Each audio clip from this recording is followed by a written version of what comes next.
Hello and welcome back to another episode of Let's Write About Now. Joining me is Miss Kenya Dunn in observance of Women's History Month. Hello, Miss Kenya. How's it going? I am well. Hello, Chris, and thank you for having me on. You know now, I've been trying to get you on here for quite some time. I got to kind of call you out just a Uh-huh, little bit, all is well. but those who know you, they're like, dude, that woman's busy. She's all over the place, speaking publicly over here, training folks over here. But I said that too because one of the first things I wanted to do was say publicly, I am so proud and in awe of your movement and just your command. You know, you Thank have a you. presence about you. I mean, we go way back with you, right? So I think, the folks that you know from the CSRA are a little biased, but in saying that, I'm sure there are hundreds, if not probably thousands of people who can attest to what I just said. So thank you so much, and just so proud to see you doing your work out here. Thank you. I really appreciate that. It means a lot. I often talk about how people from my past just remind me of who I am. I call it my labelless self, right? Once all the labels are gone, who am I really? It's Kenya, and it's people from my past, people who have watched me grow up, and the people who still love me through it all. That's how I stay connected to my core. So it is an honor to be here with you. We go way back. I don't think people even understand the gravity of what we mean while we say way, but we were like little bitty children Yeah. when we met, and so it's an honor to be here with you and to just support the work that you're doing. Yes.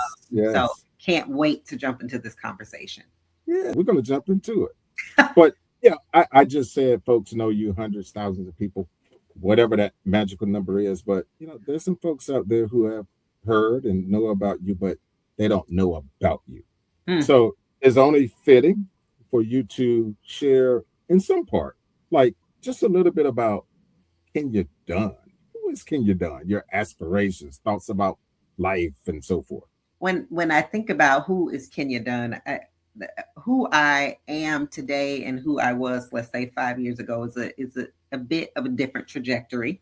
So I am a former or retired corporate executive. So I spent most of my career inside of corporations, growing my career. I grew to very high ranks in organizations. Over that 25 years, I led 20,000 people.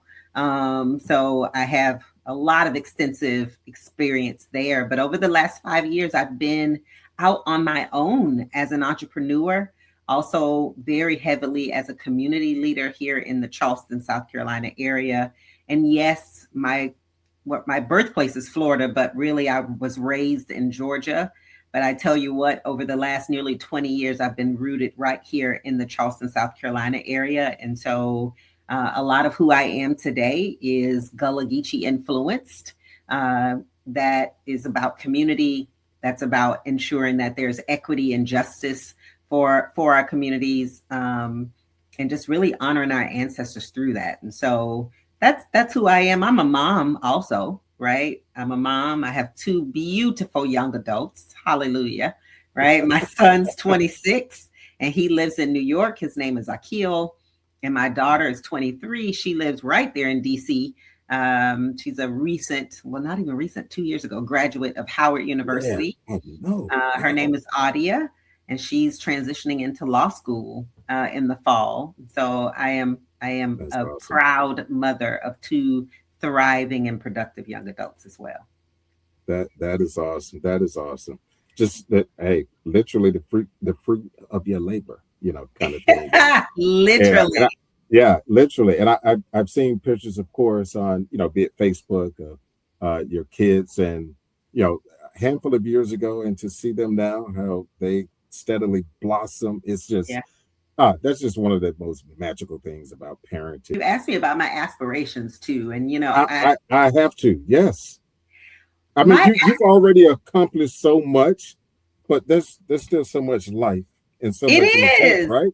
Come on. Yeah, I was just on a on a show last Uh-huh. week talking about that. And, at my age, like I'm on the younger end of the older adult spectrum, right? And so there's a lot of life still ahead of me, and I have accomplished a lot in my career. So I tell people that it's such God's favor that I'm at this point in my life where I really get to choose what I aspire to be and what I do with my time.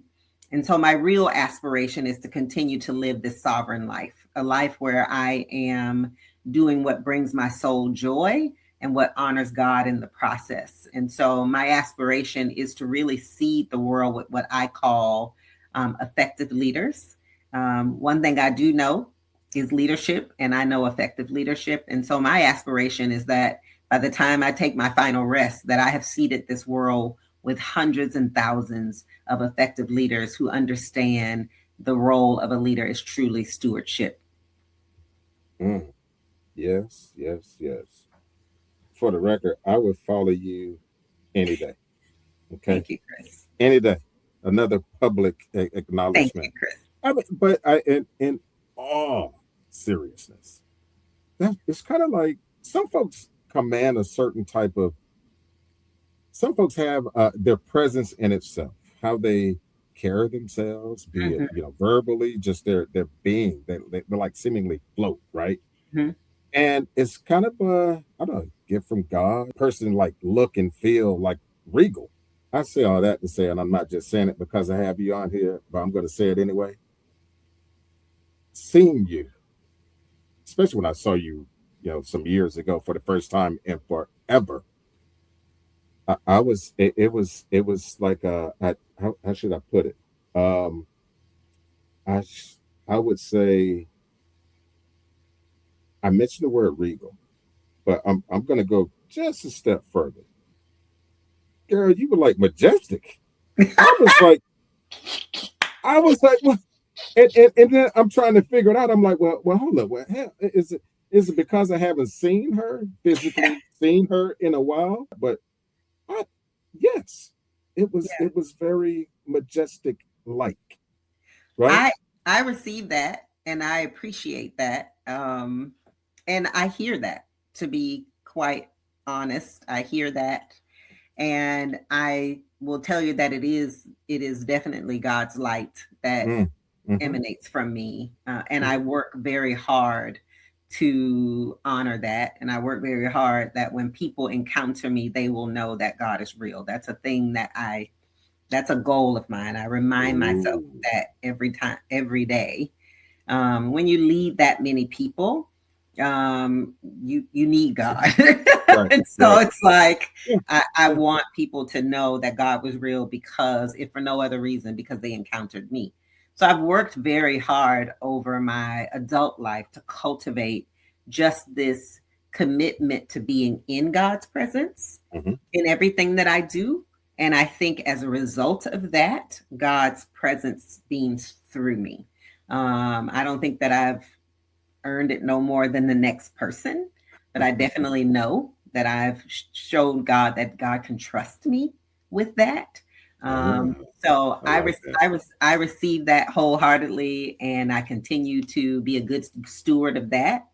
Um, and I have accepted a long time ago that my divine assignment is leadership. And Uh, so I there you feel go. like if you're assigned to be a leader, then you have a tall ask, and you better not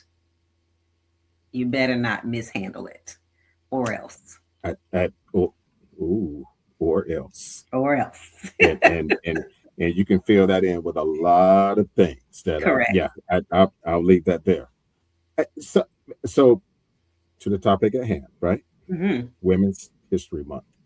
When you hear the words, just those simple words in themselves, like what's one of the first things that come to your mind? The first thing that comes to my mind is uh, elders. Um, and the reason I say that is actually because of something I created. The reason I created it is when I think about Women's History Month, what we're actually celebrating is the accumulation of the contributions of women throughout the history of the world, throughout the history of our country. And immediately I think about what does that come to teach those of us who are coming behind them.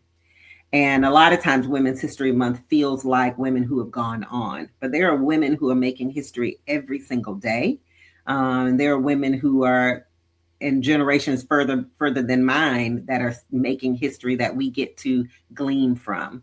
And those are our elders. And so for me, Women's History Month is just a moment for me to reflect and find a way to honor the women elders and to sit at their feet and to learn from them and to just to glean, but to also be keenly aware that I too am becoming a part of women's history, and that make sure that I am leaving something that is worth someone else talking about one day. Oh yeah. So uh, when you said it a minute ago, the presently making history, and I think oftentimes that gets a little lost in translation, if you will. Mm-hmm. Uh, I utter the same or similar to my daughter all the time about just being present now, Yeah. because you're setting so many things up futuristically, so you can't squander a moment now because you're looking so far ahead, you're planning so far ahead, you're missing so many little moments now. But not to digress, on the heels of that though, now this is what I was really curious about, right? I'm like, so which woman is Kenya Dunn going to choose? I resented that question so much when I first saw it, just so that we can be completely clear. Okay. Um,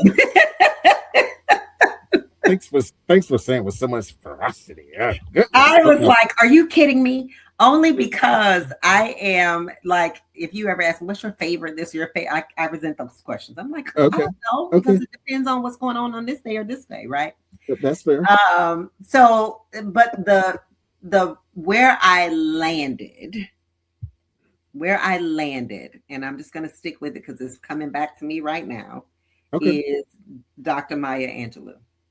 I land there because when I think about her ability to affect and influence the thoughts and beliefs and mindset Hmm. of people in a gentle, loving, yet stern way that was so clear.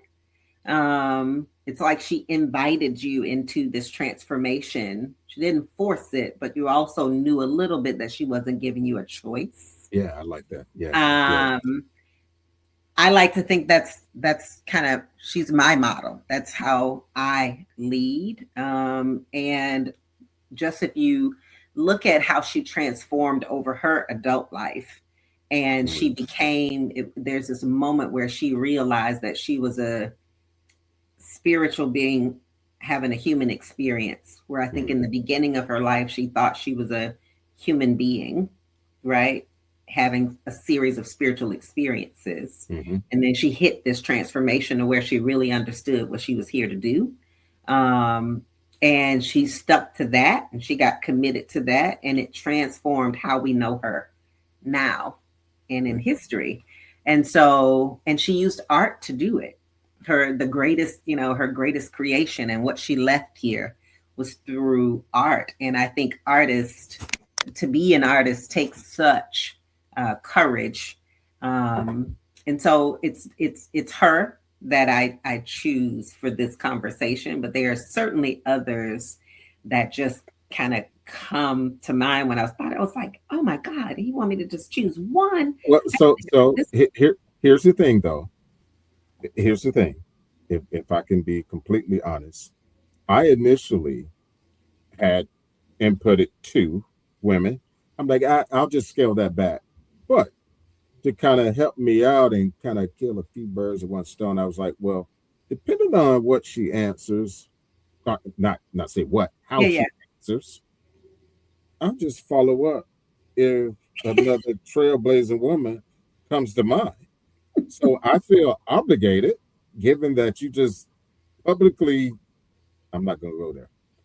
Anyway, now we, not just me, we would like to hear if there's any other, and it sounds like you have several, but I'm only asking for one other woman that comes to mind.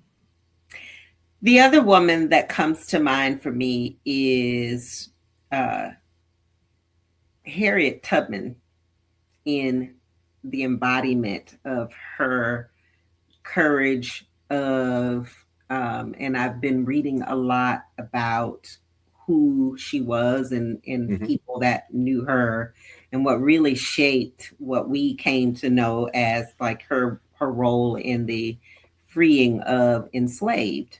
Right. And being in South Carolina, being here in the low country, right? All this happened right down the road. So we get this rich exposure to her. Um, so she's the other, and it is for no other reason that she refused to not listen to what she knew God was telling her, Right. even when others around her may have doubted what was happening to her. They told her she was having, brain issues, and she's like, no, when these brain issues are happening, God's talking to me and telling me to do certain things. And Hmm. so, in that courage, and she was just a tough woman, like just purely tough, purely. I ain't no punkin'. I don't play one on TV. Like, and you can say what you want to say, but if you either for me, you either with me or you not, right? Like, so she just had that kind of grit. And so she's another that I constantly just kind of meditate with and just ask often, like, give me just a little bit of that, especially with some of the roles that I play today. Yeah, I, I totally agree. I mean, like you said though, it is an unfair question, all things considered. You know, that's why I was like, I wanted to like preface it like, well, the woman that first comes to mind, kind of thing. I Yeah, know yeah. so many women come to mind.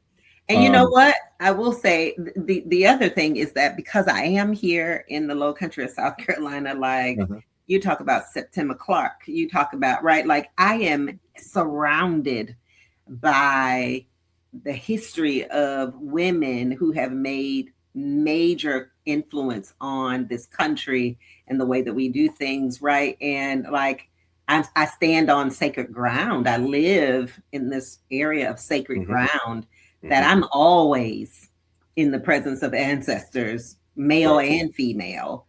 So it's just hard because for us or for me here, they just become one spirit, Yeah. and they Yep. help us get a lot of things done. That's right. That's right. Wow. Well, you had me thinking about all types of things just then. That's just and I'm thinking about like someone like my daughter. You know, Yeah. my daughter's 22, and there's just so many names. I mean, this is another conversation in itself. Hmm. There's just so many names to your point. Women who spearheaded all types of things that just so unimaginable, especially back then, amid everything that they were going through and had to contend with. That's what makes their stories that more powerful. So Um, I do a every year in March I do a brunch that's called the Wisdom of Elders, and I started it in oh, 23. I think it okay. was 23. And the point was, I realized through the Power Tribe, I realized that Women's History Month, for my take, was focusing a little bit too much on what white women did and not Okay. enough on what black women did. Uh-huh. And I really wanted to give our elders their flowers while they were here. Hmm. And so it's a brunch to where we honor, you have to be 65 or older to be a recipient. You have to be an African American woman who has led for decades in a particular area and made a remarkable impact. And so it's all based on nominations, people from all around. You have to be from the Low Country, or Ooh, okay. live here in the Low Country. And we've been able to honor 24 women. So we do about 8 women Oh, wow. Okay. every year, and we love on them. Like as soon as they have no idea what they're walking into, but we're meeting them outside with fresh flowers. We're escorting Yeah. them in. We serve them. We just they don't lift a finger. We do it all. And then after we do their trophies, I then do a panel interview with them. And that's when Oh, we all get to sit at their feet and learn okay. from them. And so, even as you ask that question, I'm thinking about the living legends. I'm thinking about the women who are now in my network of elders and leaders and friends that I Mm-hmm. call on all the time. You know, they Mm. are 75, 82, 83, 86, and I can Yeah. call them and they can talk me through because they're like, girl, we was doing that ever since civil rights, right? Like, Wow. get over Yeah. yourself. It's Yeah. okay. And Wow. that's That real. That's real talk. that is it. It is. When I say you have me picturing all types of things, the women that you mentioned, my Angelou initially, um, it is in terms of, and I only hesitated because now I'm thinking about the present day history. In terms of your legacy, though, Mm, tied to or kind of under the auspices of the ladies that you shared, mhm. what would you want your legacy to be or to look like?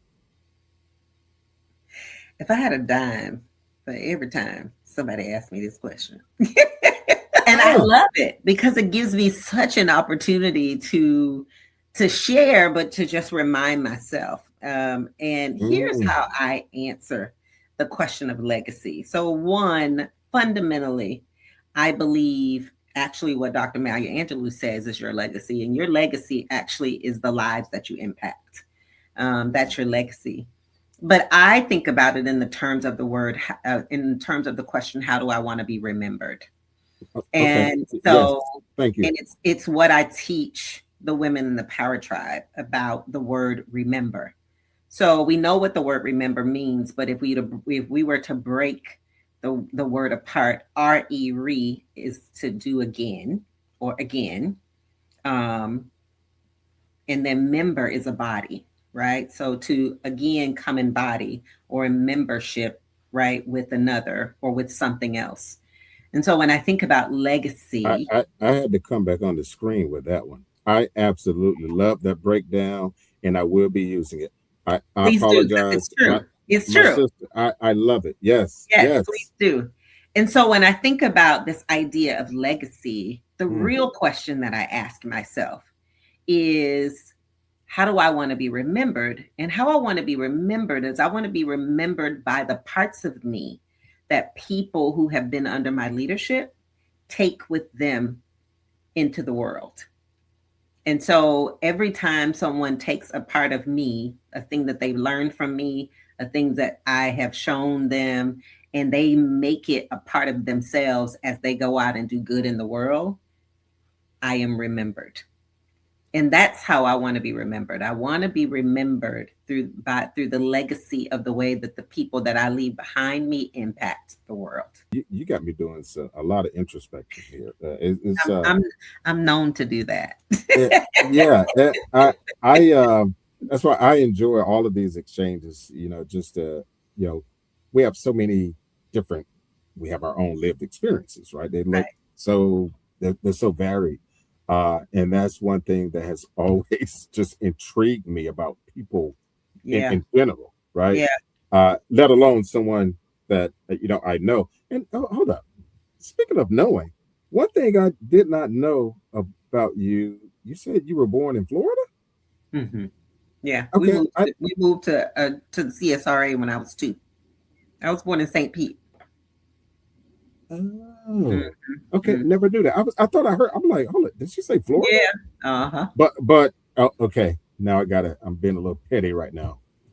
But everyone knows she has like no ties, or those are her only ties to Florida because she's a diehard Bulldog. Diehard. Everybody know that. If you don't Eh, know that eh, about me, let, let me tell you something. You will know. let me tell Two-time I national think time national champ. Don't play with us. I think people like literally wait to see what some of your posts are going to be a They do. game day Saturday. They do. It's like, They do. They do. and I'm just going to say this: I got a couple homeboys, diehard Bulldogs, and when if you guys do lose, it's like, oh my goodness. I don't even want to. I feel so bad. I grew up more over a techie. I've always been a Georgia Tech guy. I just I Don't wanted make to play football there. I wanted to be an engineer. I wanted to be a don't rampeting make wreck. no sense I whatsoever. did. But I support the state. I support the state for the record. Ain't But no way you support the I, state and you a Georgia Tech fan. Who run the state? Oh, okay, go ahead. I don't even know why I set myself up like that because I know how you are about your dog. Like I said, I'm gonna say it, I grew up a techie, and on some days I still favor Georgia Tech. But anyway, not to totally digress and lose my guess here. Um, All is well. all is well. All is well. I want you to finish a statement. Now, Mm, talking about that element of curiosity earlier, I was yeah. like, ooh, what is she going to say about this? Especially given all of the things that you're already doing, right, in Uh-huh. your community throughout uh, South Carolina and so forth. But anywho, finish the statement. In the spirit of making history, the position I would like to hold is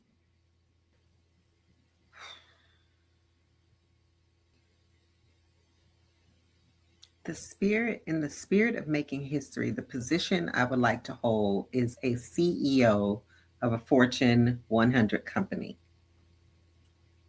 hmm, okay. But simple question: why? What? Yeah, thank you for that. Because I think that corporations can do good work. And I think that they can do responsible work while making money. It's actually what I do with my clients is I work at the intersection of business and community.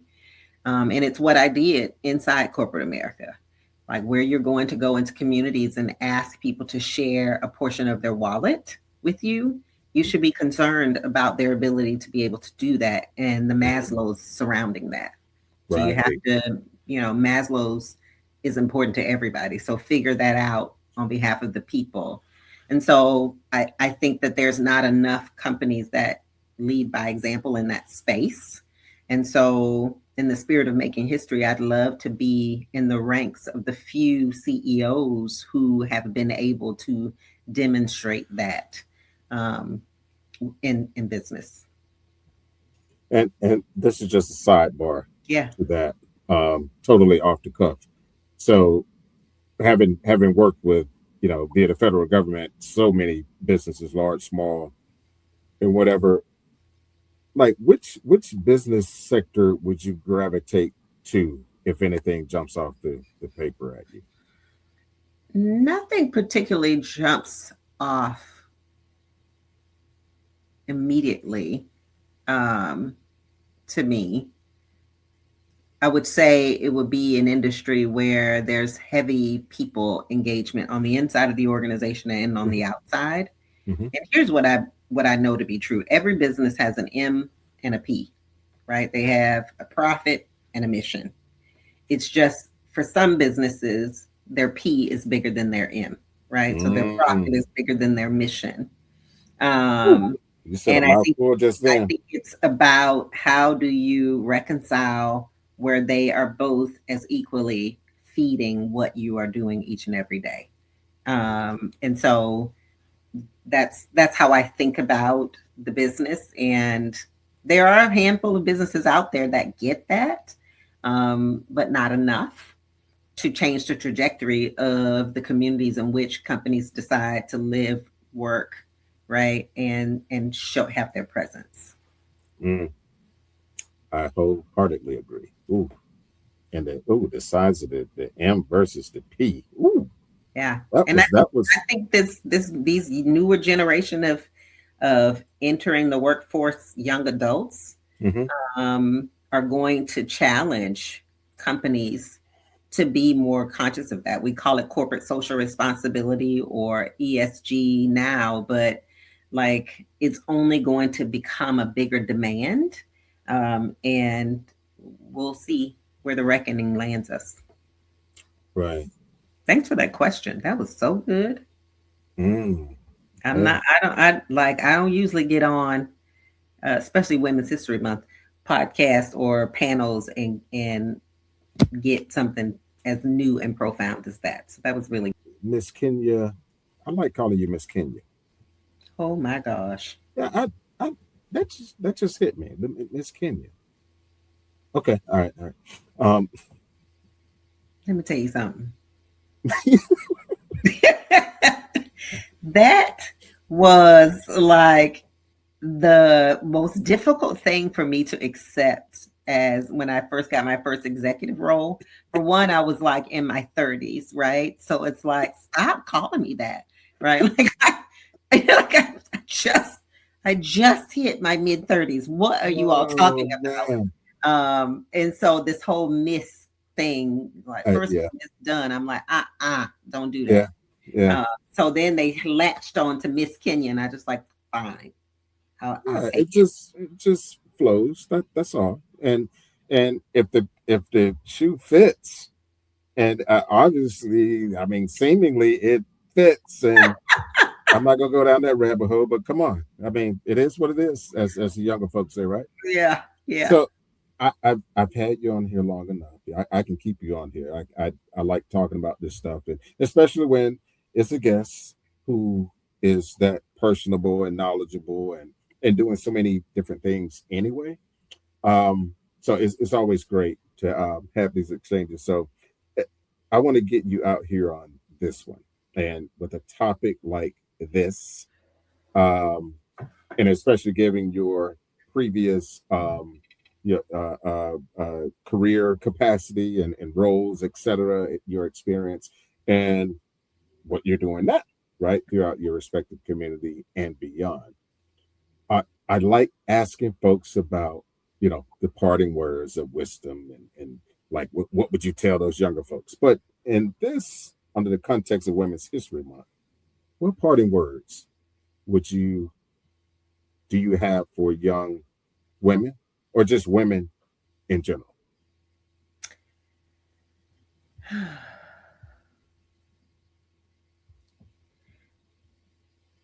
History is made every day.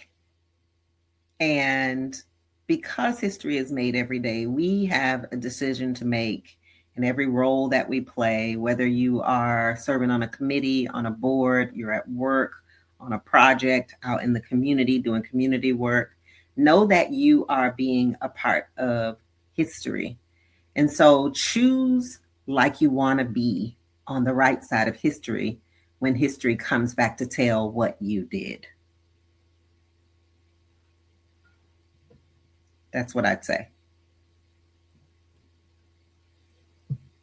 I'm tracking. I got caught taking a couple notes just then. So I take notes when I'm off screen. Hell, I Yeah. take them if I can manage to do it. When I'm on screen, I do it. People's stories, especially when it's something that's going to help pay something forward. To use the word again, especially if it's tied to something that's going to be, you know, thought provoking in any kind of way and add some level of value for the next generation in some respect, given the fact that we have, younger kids, um, and not a lot of kids, especially that look like us, the numbers are what they are, don't have that type of covering and support. So, What again, what I always tell younger, like around my daughter, your daughter's age, is uh-huh, also too that when you get into a space for your career, right, and you start to see that people are intimidated by you, it's mhm, not because you're a woman. It's not because you're black. It's because you're effective. And your effectiveness intimidates them because your effectiveness exposes their ineffectiveness. And so, how do you remedy that? You be effective as all get out and let them deal with the rest.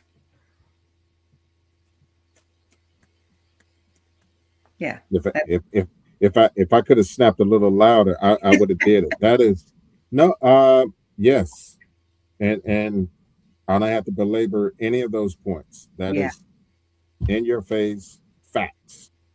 Miss Kenya, I had to slide it. I Chris, had to slide it in there again. promise you, Chris. I got to do it one more time. Miss Kenya, it has been so wonderful. It has. It's been such an honor. I have to thank you again. Absolutely. It has been a pleasure, Chris. Thank you so much for thinking of me. I don't take it lightly that the role that I'm in and the impact that I've made and like that gives me the right to walk into experiences like this. And so just peer to peer, thank you for seeing me. And thank you for just saying, I see you, girl, and I still know your labelless self. And we're gonna allow both of those things to coexist because success is only happens when you can be your whole, full, authentic self. So thank you so much for creating this space for me and you to be Yes, friends and to have this conversation. absolutely. Feeling some kind of weight right now. I'm going to thank her again, Miss Kenya, and to the audience. Thank you guys for continuing to tune in. Thank you for your likes, your comments, and recommendations, the whole nine. Keep them coming. And don't forget to subscribe to the channel if you've yet to do so. The Life Writing Podcast is another way we creatively inform and inspire, helping folks write the lives they desire. Until the next time, keep making that history and making moves. Take care.